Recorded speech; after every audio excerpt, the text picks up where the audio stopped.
സൂചിപ്പിച്ചത് ഇവിടെ അവകാശങ്ങളും ആനുകൂല്യങ്ങളും ലഭിക്കുന്ന ഓരോ ബുദ്ധിമുട്ട് അനുഭവിക്കുന്ന വ്യക്തിയുടെയും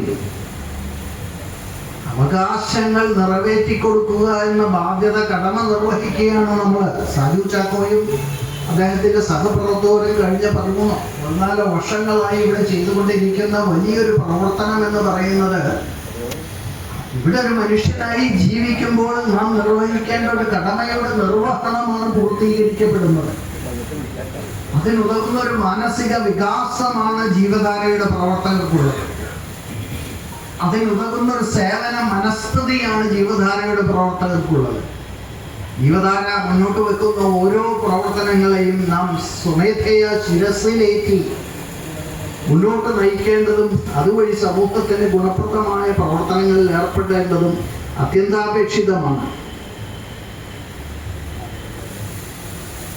ഒരു സംഭാവനയല്ല നമ്മൾ കൊടുക്കുന്നത്, മറിച്ചൊരു സമഭാവനയാണ്, ഒരു സമത്വമാണ്. നമ്മളെപ്പോലെ അവശത അനുഭവിക്കുന്നവനും സമനാണ്, തുല്യനാണ്, അവനും തുല്യ സ്വാതന്ത്ര്യമുണ്ട്, അവനും ഈ സമൂഹത്തില് തുല്യ മഹത്വത്തോടുകൂടി മഹനീയതയോടുകൂടി എല്ലാ അവകാശങ്ങളോടും കൂടി ജീവിക്കാനുള്ള അധികാരമുണ്ട്, അവകാശമുണ്ട് എന്ന് തിരിച്ചറിയുമ്പോഴാണ് നമ്മുടെ പ്രവർത്തനത്തിന്റെ മഹത്വം കൂടുതൽ മെച്ചപ്പെടുന്നത്. ഞാൻ ദീർഘമായി സംസാരിക്കുന്നില്ല. നിങ്ങളൊക്കെ ജീവധാരയുടെ പ്രവർത്തനങ്ങളുമായി വളരെയധികം ബന്ധപ്പെട്ട് നിൽക്കുന്ന വ്യക്തിത്വങ്ങളാണ്. ഓരോരുത്തരും സ്വമേധയാ അതിൻ്റെ പ്രവർത്തനങ്ങൾക്ക് മുന്നോട്ട് വരുന്ന വ്യക്തിത്വങ്ങളാണ്. തീർച്ചയായും ജീവധാര നടത്തുന്ന ഇത്തരത്തിലുള്ള പ്രവർത്തനങ്ങളെ വളരെയധികം ശ്ലാഘനീയമായ പ്രവർത്തനങ്ങളായി നമുക്ക് കണക്കാക്കേണ്ടിയിരിക്കുന്നു. എല്ലാ അർപ്പണ മനോഭാവത്തോടും കൂടി അതിനെ സർവാത്മന ശിരസിലേറ്റാനും മുന്നോട്ട് നയിക്കാനും നമുക്ക് കഴിയുമാറാകട്ടെ എന്ന് ആശംസിക്കുന്നു, പ്രാർത്ഥിക്കുന്നു. ഇന്നിവിടെ നടക്കുന്ന മറ്റൊരു ചടങ്ങ് ഒന്ന് ക്രിസ്മസിൻ്റെയും പുതുവത്സരത്തിൻ്റെയുമായ ഒരു ഒത്തുചേരലാണ്. അതിലുപരിയായി തിരഞ്ഞെടുക്കപ്പെട്ട ജനപ്രതിനിധികളെ നമ്മൾ അനുമോദിക്കുകയാണ്, അവരെ ആശംസിക്കുകയാണ്.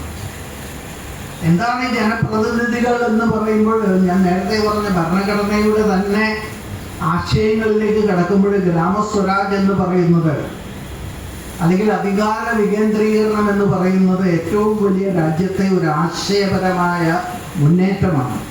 അതിന് ബീജാഭാവം കൊടുത്തത് നമ്മുടെ രാഷ്ട്രപിതാവ് മഹാത്മാഗാന്ധിയാണ്.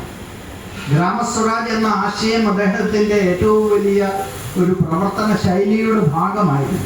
അത് ഉൾക്കൊണ്ടുകൊണ്ടാണ് 73, 74 ഭരണഘടനാ ഭേദഗതികളിലൂടെ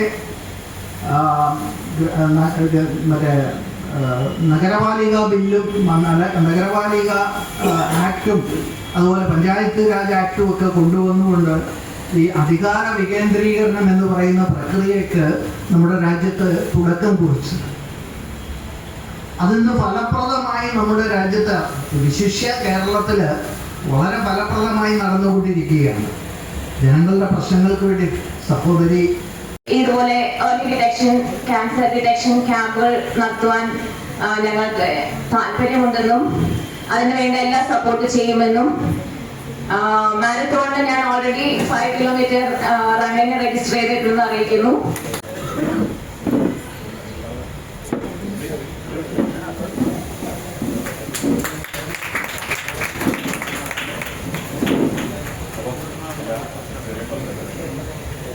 അടുത്തതായി സാജൻ ബർക്കി, ശ്രീ സാജൻ ബർക്കി.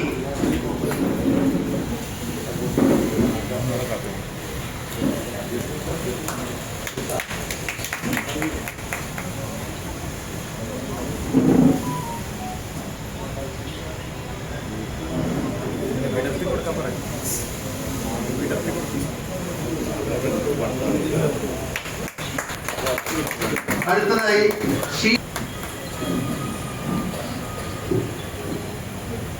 അടുത്തത് ഡെൻസി ജോസഫ്.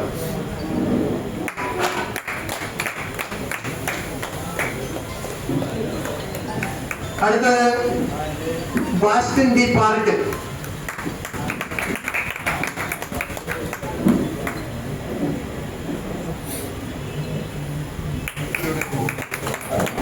അടുത്തത് ജാൻസി അരീക്കൽ.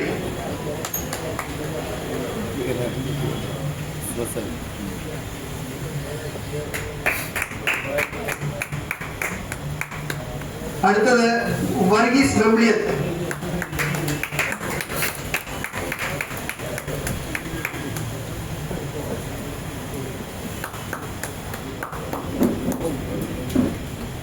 അടുത്തത് ലെക്സി ജോയ്.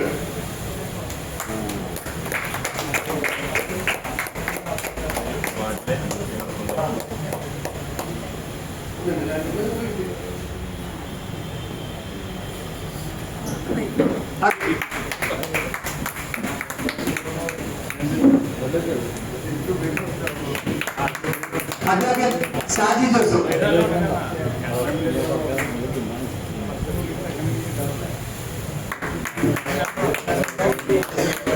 അടുത്തത് സിജി പോൾ.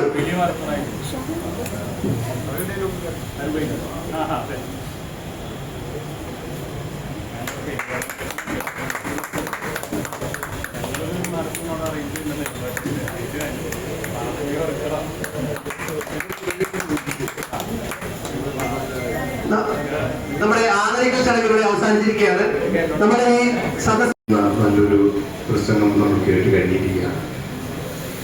ഇങ്ങനെ ഒരു ക്രിസ്തുമസിന്റെയും പുതുവർഷത്തിന്റെയും കൗൺസിലേഴ്സിന്